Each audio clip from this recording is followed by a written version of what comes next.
Hello, this is Annette Laing at Non-Boring History, and I'm delighted to welcome today Dr. Patricia Heberer Rice.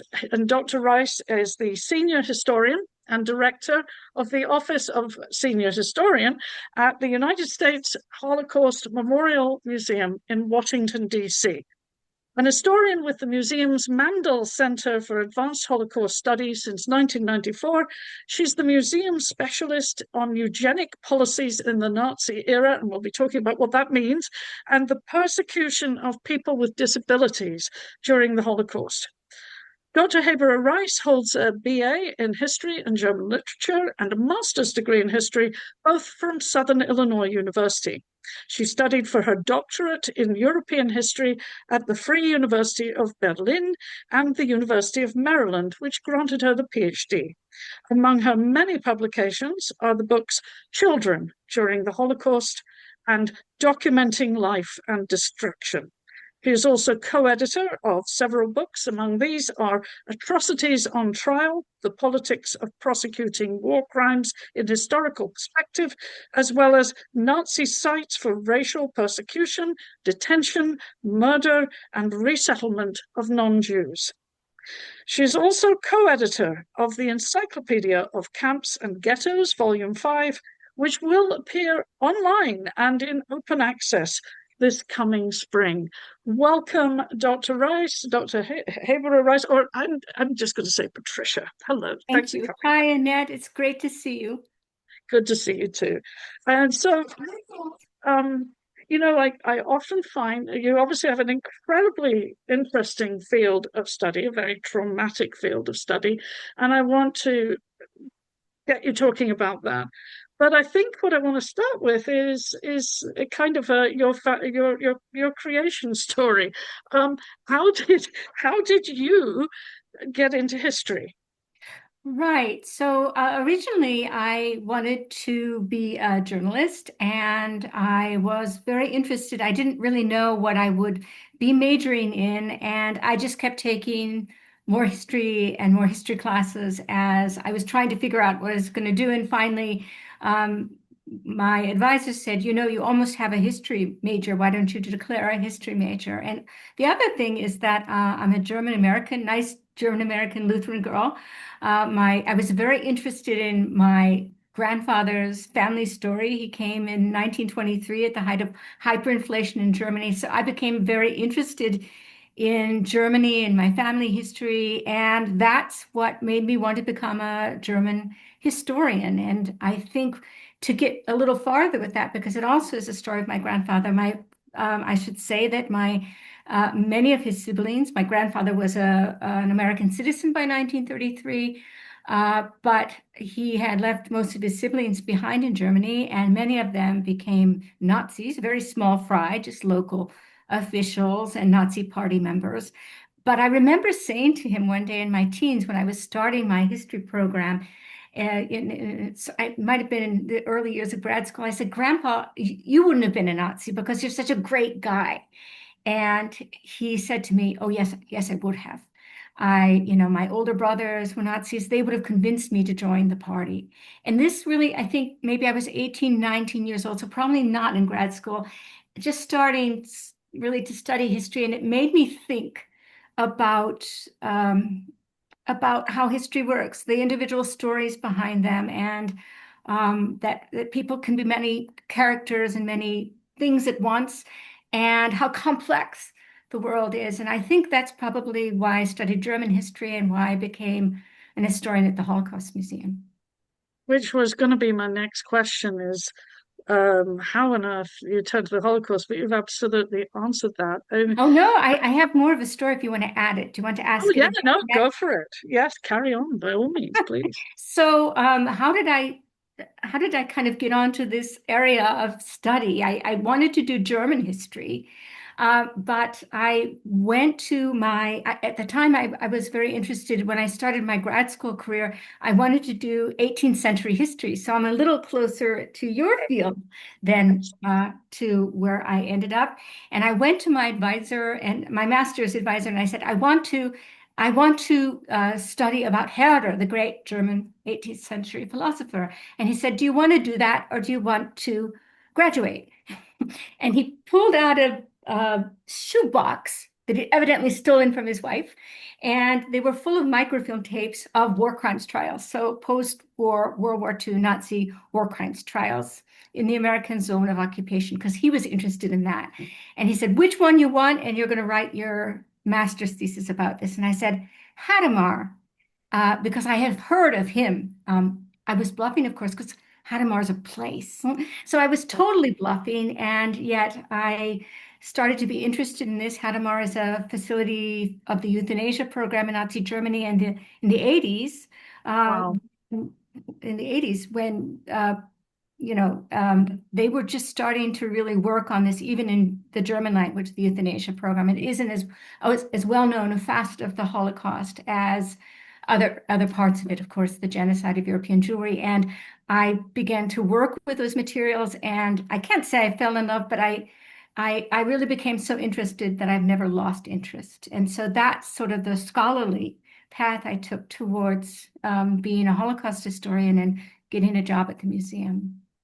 The range of ways in which the Nazis were able to inflict so much suffering never ceases to amaze me. One of the things and I want to get back to talking about so-called euthanasia that the Nazis practiced, and um, but I also wonder, did you find yourself at all wondering, given what you had learned from your family, what on earth would make anyone into a Nazi? What was that? Was that because I know there's a lot of the work has only been done recently on that. Am I right? Yeah, Or, yeah.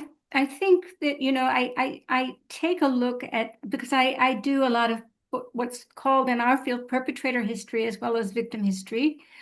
And, if you're looking at perpetrators, I've come to be resolved that, there are as many motives for committing crimes under the aegis of the Nazis, or joining the Nazi Party, as there are, you know, people, as there are individuals. Lots of people did it because lots of people joined the Nazi Party because it was the thing to do. You could get a promotion in your job, as lots of people know from authoritarian states, even communist states. Joining the party, it usually advances your career. Many people did it because it furthered economic prospects. As Jews began to be deported from Nazi Germany, people could steal, or they could take at auction very cheaply Jewish goods. So maybe that was a way. Some people were true believers. I think the museum kind of looks at this and they say,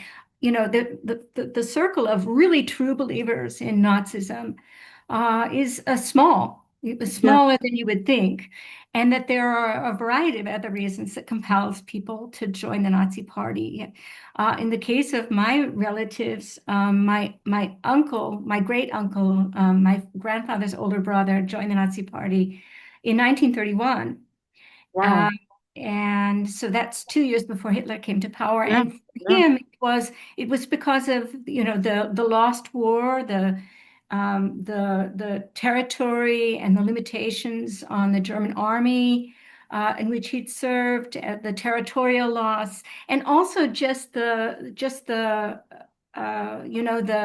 terrible political and economic instability. My grandfather left in 1923 at the height of German hyperinflation, and hyperinflation wipes out the savings of the middle class, and that's what they were middle class farmers, and that's when my grandfather went to the United States to try to get a job in the States. And I think that, I have letters actually from my relatives in Nazi Germany to my grandfather, and they're like, please, this was before the Nazis actually come to power, and the Weimar Republic, this very fragile republic, was, kind of floundering along. And one of my uncles, great uncles, wrote to my grandfather, Hinny, that was his nickname, Hinrich, Hinny, I'm sorry I haven't written to you, but we're voting every day. In other words, the governments were rising and falling. And I think um, I'm not sure that these were virulent Semites, not virulent anti-Semites. Perhaps he was. I don't know for sure, but I know that that instability in government, that very frail Weimar democracy, inspired a lot of my family members to seek a simpler solution, right? To get a Hmm. strong leader. And of course, there are conspiracy theories like anti-Semitism connected to the Nazis. It makes complex situations look simple. And I think that's certainly a reason that a lot of Germans joined the Nazi Party, normal, ordinary Germans. It's I mean, I'm sorry, I've distracted you completely into the subject, and it is a reflection of what I'm reading at the moment, which has been a mixture of Dr. Richard Evans's work on Nazism. Of course, you're very familiar with. He's Yes. big name, and he has a whole book, as you know, and I forgot the title because I'm useless, but essentially about individual people. Why did they become Nazis, starting with Right, Hitler? right. And I'm also reading about the Ku Klux Klan of the 1920s, which so everything in history is particular, but you see the resonances, and I think most Americans are unaware that the Klan in the 20s was not limited to the South at all. It was national, it was huge. There was a march through Washington, D.C. with 50,000 Klansmen in robes. 200,000 people at least watching, and it's all this stuff is just of incredible interest to me. But I want to get back to your particular work as a scholar and then talk about your work within the museum, if that's okay. Yes, of Um, course. so, your special interest in your CV, Nazis and eugenics. And I wonder for our audience, because you'll do a better job than I will, if you could talk about what eugenics means, where it comes from, and how the Nazis turned it into policy and practice. Three questions. Right. So the eugenics was an international movement, a scientific movement of the late 19th and early 20th centuries. It was eugenics is a word coined by Sir Francis Galton. He was an English mathematician and naturalist and a cousin of Charles Darwin, and it gained traction with the adoption of Darwinist theories like natural selection and survival of the fittest, and also with the rediscovery in 1900 of Mendelian genetics, so genetics as we know it. And basically, in a nutshell, it's the idea of selective breeding. If you can breed a better dog or a better horse, as human beings have done for centuries, millennia, in fact, you can breed a better person and a better national body. And everywhere that eugenics was, eugenicists in that country had different ideas about how to use it. Here in the United States, eugenics tended to center on immigration policy. The 1924 Johnson-Reed Act was influenced by eugenicists, and they limited for the first time, the numbers. They gave quotas for each country, how many immigrants could come from that country, with huge quotas from places like Germany and Northern Europe, England, Scotland, Ireland, Yeah, even. my Yeah, grandfather's cousin, my great great aunts, moved in the yeah, 20s from yeah, Scotland. So we were yeah. believed to be eugenically superior despite Right. being oh so inbred. You have Yes, no exactly. so inbred. Where Japanese and Chinese were banned altogether, right? Yes, and then very small quotas for Southern and Eastern Europe. And what they really are trying to do is keep a white Anglo-Saxon America. Eugenics is a utopian movement, but it tends towards the more prejudicial side of human endeavors, right? And the other in the United States was really to control the intermarriage of the races. And that's something you see duplicated in Nazi Germany with the Nuremberg laws when they forbid Germans and Jews from marrying. It's a very similar policy. And So they came. I, So sorry to interrupt, but the Nazis' policies on this came after the United States policies on this, and yes, there's a connection. yeah, there is really a connection. I want to say, I want to interject before I say anything more that we think of this today as pseudoscience, but we have to Mhm. remember that in its heyday, so right before World War World War One, 1911, 1912. Those were the big um, international conferences on eugenics. It was cutting edge science. We have to remember that. We have to remember that the United States, Great Britain, and Germany were the big leaders in international movement. And really, they, I'm sorry, I lost my train of thought.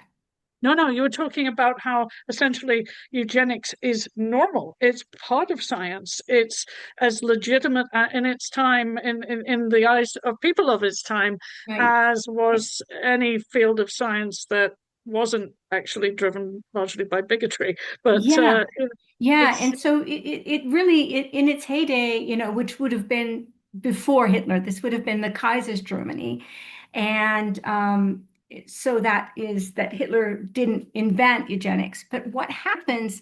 The Nazis really latch on to this idea of eugenics, and when they come to power in 1933, they have these they have embraced, including Hitler. We know he read the seminal works of eugenics while he was in prison after the Beer Hall Putsch, and he embraced these eugenic ideas. And so he's coming into power with embracing these eugenic ideas and also bringing with him this virulent racial anti-Semitism that the Nazis deployed as part propaganda and part the true belief system and ideology of the Nazi Party. And they have the volition and the will to put those ideas into really concrete and radical ways. And one of the first things they do is compulsory sterilization. There's a July 1933 compulsory sterilization law, which allows for the compulsory or forcible sterilization of thousands and thousands of Germans who have some kind of physical or mental or social disability. And what so you said it's here is yeah. what you said Sorry, here is go no, ahead. what you said here is so important Yeah, because this was something that the Nazis are kind of following the American lead in, because the Americans have had a sterilization law. We're a federal system, so they go state by state. And the first state that had a sterilization policy of any kind was Indiana in 1907. That's the earliest I can find anywhere where there's a sterilization policy. And by the time the Nazis have um, a sterilization policy. Almost half of American states had some kind of law as well. And so that's something that they really followed the American lead on, and sort of a sample or template um, bill for sterilization is written by American eugenicists, was something that the Nazis actually adopted for their centralized sterilization law. And they sterilized about 400,000 um, individuals, both persons with disabilities and those who were outside the social mores as they were constructed at the time in Nazi Germany. I mean, we know that well, I'm no expert on this, but you're the expert. You tell me. But it seems it's very clear that anti-Semitism ends up as the absolute, or perhaps always was, at the heart of Nazi thinking. But that isn't. They did not start with um, uh, sterilizing Jewish people No. specifically. No, this This is interesting. Yeah, and in fact, Jews are rare. It's rarer to have them sterilized because I said this before. Eugenics is really this utopian idea. It's cleansing the race, and the Nazis are less concerned about sterilizing Jews or let's say Poles when they go to Poland. They want to cleanse their own race with this sterilization policy, and that's very important to think about. Yeah. And so how, I mean, how does this actually look? What do they do I mean, how do they implement this? Right. So they use a legal means of doing this. It was a public measure, it was a legal measure, and they invent this special tribunal called an hereditary health court. This is a Nazi legal invention. It's sort of superimposed on the Nazi legal system, and there are about 250 of these tribunals by, say, 1936. So 3 years after the law is promulgated, the law is officially goes into into power in 1934, January 1934. And by 1936, as I said, you have about 250 of these hereditary health courts. And I should just say that in Germany has never, or at least up until 1945, had a jury system. We have a jury system because we are an old colony of the British, and that was the British system had a jury system. The Germans have characteristically followed continental law, which is a little bit different than our laws, our way of jurisprudence. And even today, most trials in Germany are conducted before a jurist or a tribunal rather than a jury system. That's actually pretty rare in criminal cases today, even. And so we have to remember that. But what makes these hereditary health courts really interesting is that they are usually three people, usually three men, and one of them is a jurist, so a trained judge, and the other two are physicians. And they are the sort of decision makers within each of these tribunals who adjudicate a denunciation to public health officials that someone has one of the conditions that allows for sterilization in Nazi Germany, things like So how did schizophrenia. Mhm. but how does Yeah. somebody come to the attention of this court as a candidate for compulsory step sterilization? Who's turning them in? You know? Doctors, Wow. many of them, because doctors are noted in the law, they must by fine or imprisonment if they do not, they have to denounce, if you will, patients that they see in their practice who have one of these nine conditions outlined in the law, but also social workers. That's especially true with so-called gypsies. We would call them Roma and Sinti, and teachers in many cases, because they're seeing students with disabilities in there, or people who they think are outside of the mores of of, of German society. Yeah, I And can see people like doctors, social workers, teachers, convincing themselves that it's for the greater good that right, children without who have what today we might call, I'm thinking of the current phrase, I'm sorry, intellectual disabilities right. or something of that ilk, and saying, well, probably best that they not have children. I could see them persuading themselves of that. Yes, Where yes, it starts to get really, really even more scary, of course, is when they start killing people. yes, yes. And how does that come along? Yeah, so most historians think that this sterilization policy, which lasts until the end of the Third Reich, but really ramps up between 1934 and 1939, we think of that as the bridge towards the euthanasia program. And the euthanasia program, you want to see that in scare quotes, of course, because it's really a cynical, clandestine, so it's a secret program of mass murder carried out on German soil, targeting these individuals, children, and then adults very shortly thereafter. Um, Beginning 1939 for children and January 1940 for adults, targeting people in institutions with disabilities for murder, for mass murder. And it's one of the first programs of mass murder carried out by the Nazis. It's about 2 years before what we would consider the real genocide of European Jewry when we start with the killing centers like Chelmno in December of 1941. So this is really sort of one of the first mass killings, mass murder programs carried out by the Nazis, and it's carried out on German soil.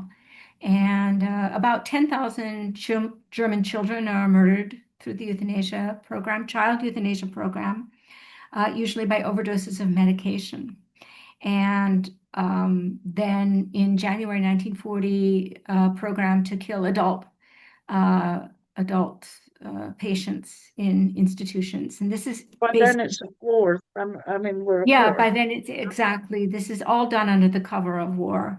Yeah. And and between January 1940 and August 1941, the Nazis kill about 70,000 patients through gassing. They have 6 killing centers where they use carbon monoxide gas to gas these individuals. And then there's a point at which this becomes public knowledge, and the program is shut down, at least for adults, until the summer of 42, and then it continues on until the end of the war. And we think there are about 300,000 victims. We can't be sure of the number. We're not as sure as we are for juice, let's say, where we have a lot of transport lists, but probably about 300,000 patients were murdered.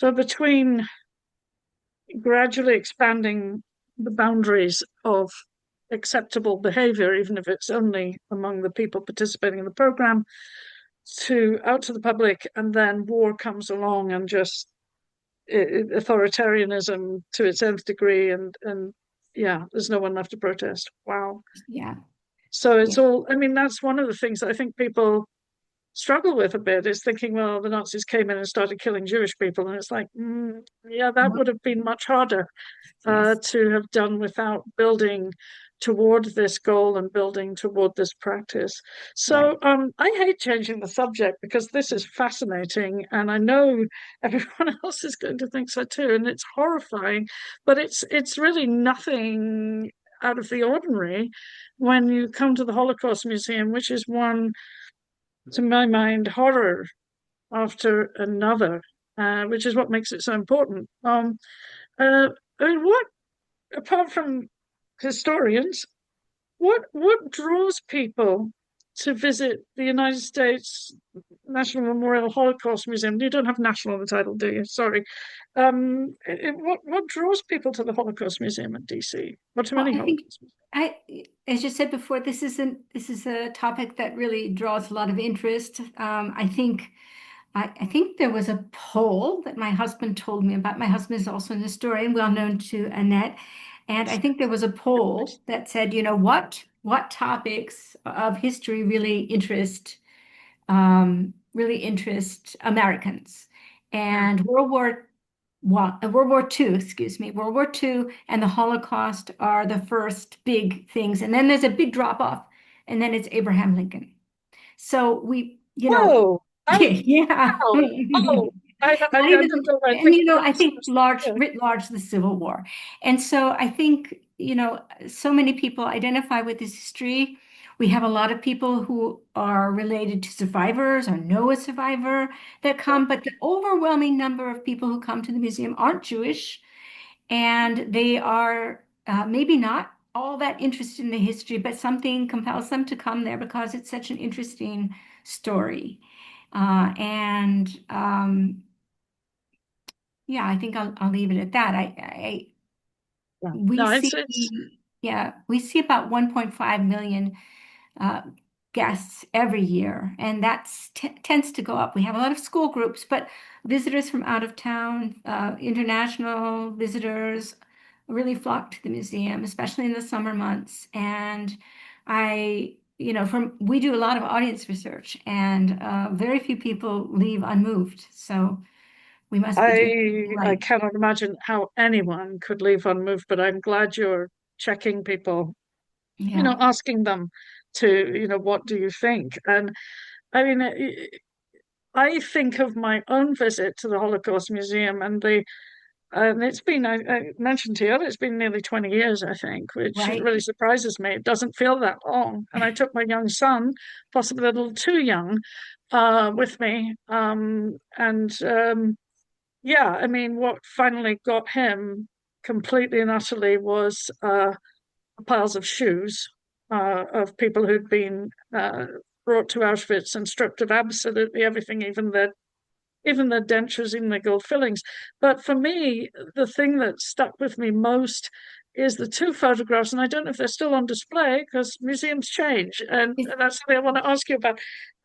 Is the two photographs of the teachers who were about to be shot, um, and one was just staring stoically into the camera, and the other one was begging for his life. And there's something that resonates with all of it, should resonate with all of us, and does, but it's some things it just, you think, oh my goodness, the Nazis had marched into Poland, and the first people they shot were the intellectuals.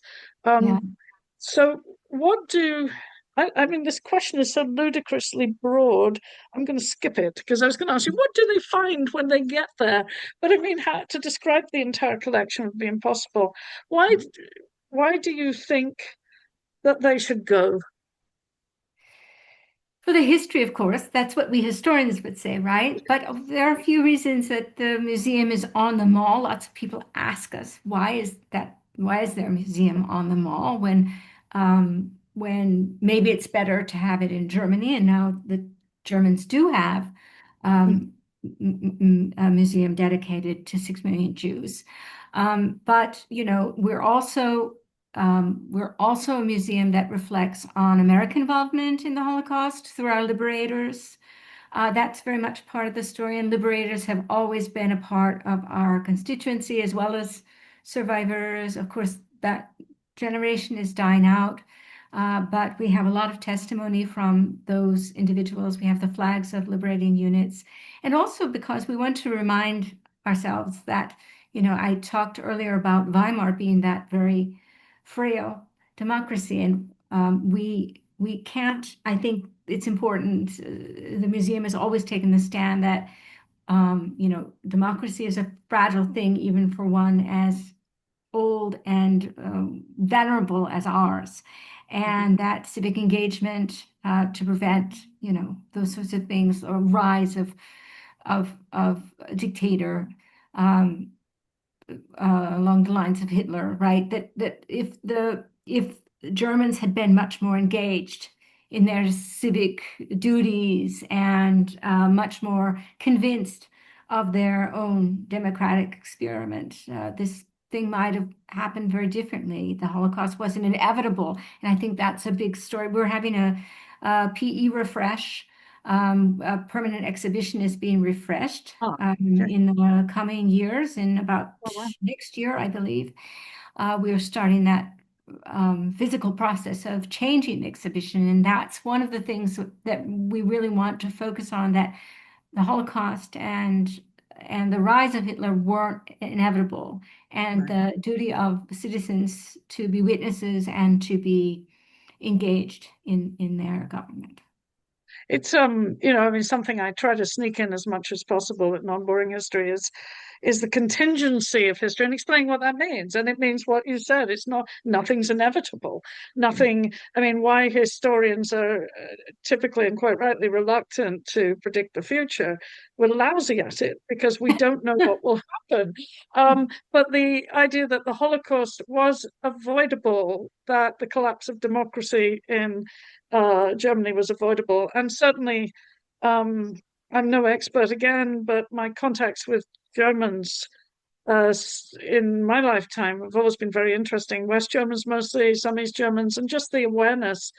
And you know, when I visited Germany in 1981, long, long time ago now, the guilt was enormous, but it's still a you know, this very conscientious effort to remind themselves. But that's something I think, again, it comes back to why do people become Nazis? Why do people join the Klan? I mean, it's these are questions that everyone kind of needs to ask themselves, no matter what they tell themselves about their what great people they are, their politics or anything else. So I mean, I get why it's there, and also it's a long way to go to Germany or Poland to Yes, it is. see anything about the Holocaust, and asking a little bit much. So what?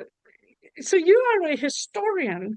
Do you have any public facing role in that job, or is your job mostly carrying on with your scholarship?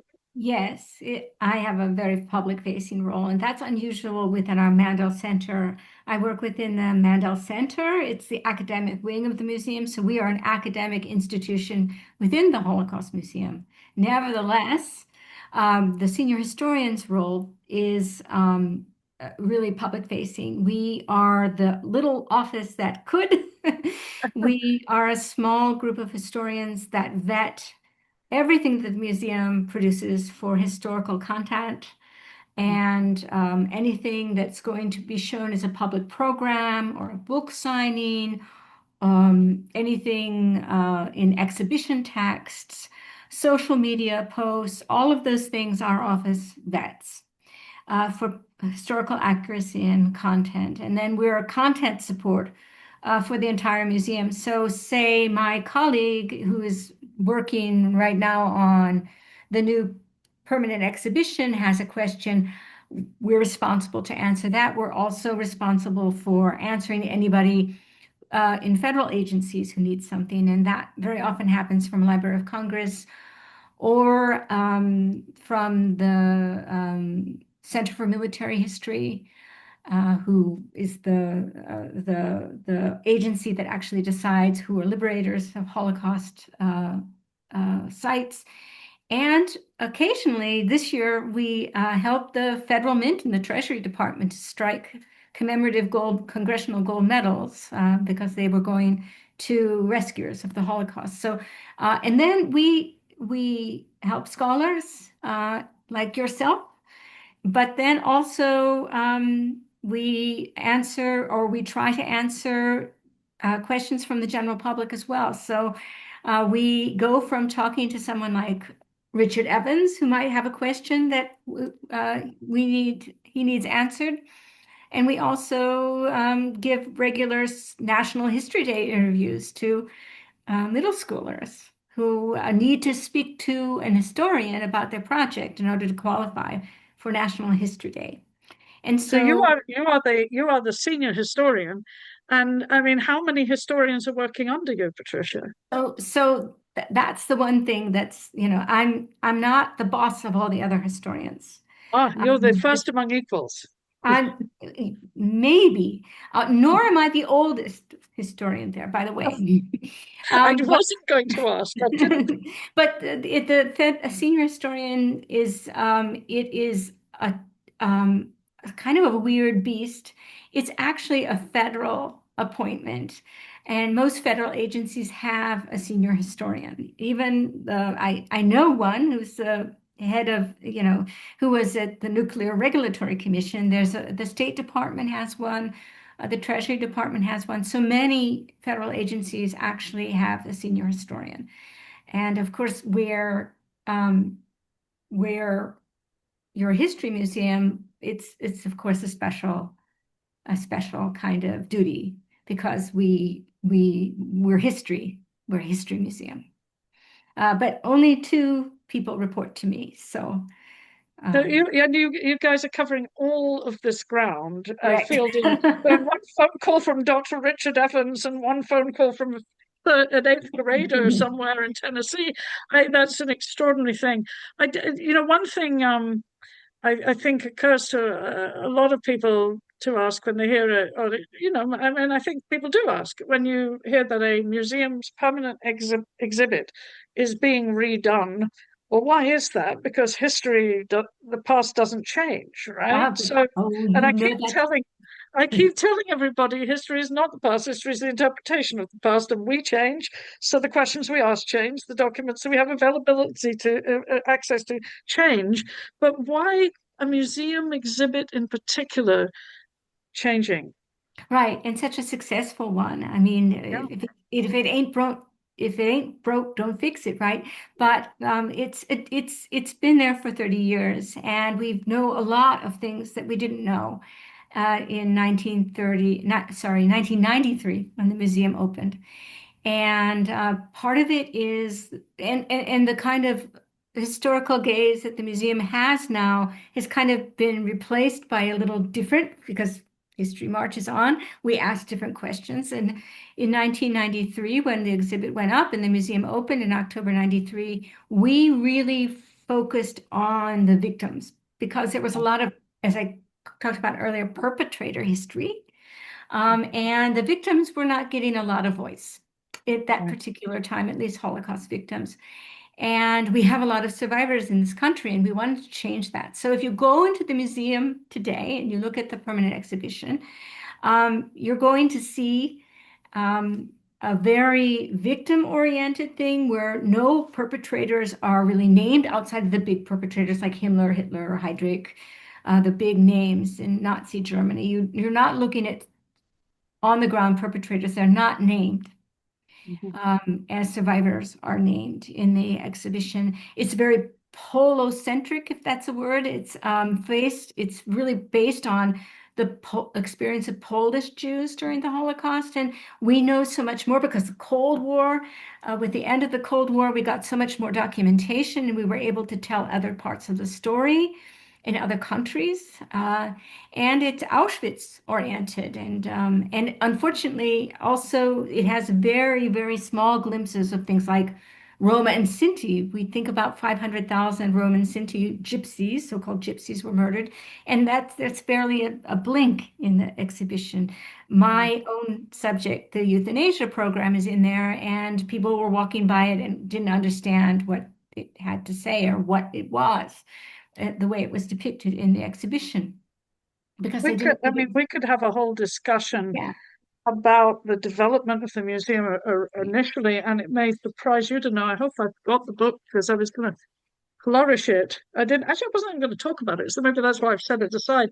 But the book on the highly contentious development, the many people who were trying really hard to figure out what the priorities were, right. the length of time it took. I used to teach that book, showing that museums are not the simple things that people think. No, So, no. and now I mean, I'm realizing I'm going to have to hurry up and come back and take a good old look for non-boring history at how the museum is now, and hopefully in a few years, See it be if again. I'm still doing this, be able to come back and do something on that. I have one very last question. I mean, we're going over time because this is too interesting. Um, one reason I wanted to chat with you is that I'm so awed by any historian who does this work on something as traumatic as the Holocaust. And even just reading a book on the Holocaust always leaves me an absolute wreck. And so I want, I guess, to know how you do it. How do you do this day in and day out? Right. And what kinds of releases do you have in your own life? Right. I've been doing it for a very long time. I've been at the museum 30 years. I started as a child prodigy. I'll just say that. No, I'm just kidding. I do, because I work on the euthanasia program, which is about disabled patients. I do a lot of programs with doctors, and I see something very similar in their approach to their work that I have to mine. It's very depressing and can be very difficult to look at suffering and trauma. And in one case, you have to do your job. You have to be able to focus on your job. I mean, what if you have appendicitis and your doctor says, well, I really don't want to cut this guy open and take out his appendix, but that's his job or her job to make you well again, and that's how he has to do it. And I think in a way, I try to look at it that way, that with the proper distance isn't the word, but to know that you're doing a service by working with this history. And yet at the same time, because I work with ethicists to teach medical ethics to doctors and continuing medical education courses. And one of the things that we try to instill and use the Holocaust for this is that, as doctors, you want to have a perspective so that you can help and that you can do your job. But at the same time, you mustn't lose that innate human link to your subjects and to make a connection with them. And so sometimes it is very hard. The other thing that I think about all the time is that the community at the museum, as colleagues, it's a wonderful community of scholars and administrators and teachers, pedagogues, and archivists and collectors and curators.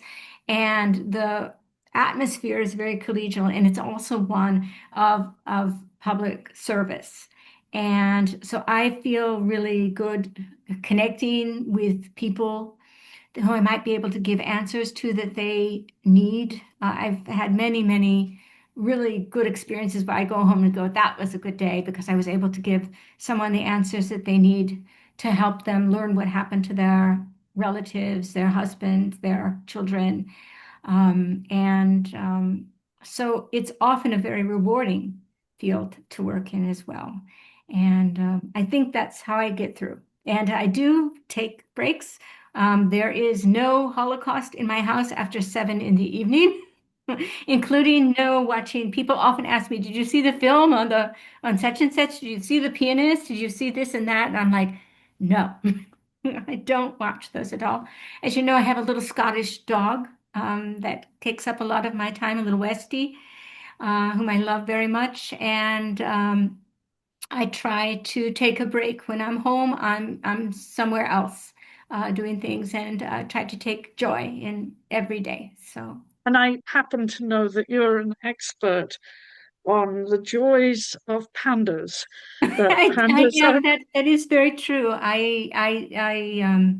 I'm a bit of a panda historian. We have pandas here in the National Zoo in Washington, and I'm very fond of them. And I also do a panda genealogy. So I have about 800 page Word document discussing all the pandas that have ever lived in human care, and I keep that up, and that's sort of my relief valve. So I can do a little bit of fun history too. that's wonderful. Well, it's been such a pleasure to have you on, Patricia Heberer Rice, ladies and germs, who is the senior historian at the United States Holocaust Museum Memorial Museum in Washington, D.C. I do urge you to go and visit. It's not one. Often I cover history that isn't fun, games, and joy, but it's profound. It's a huge subject that should speak to the human being in all of us. And so thank you again for your time, and take care. Thanks again.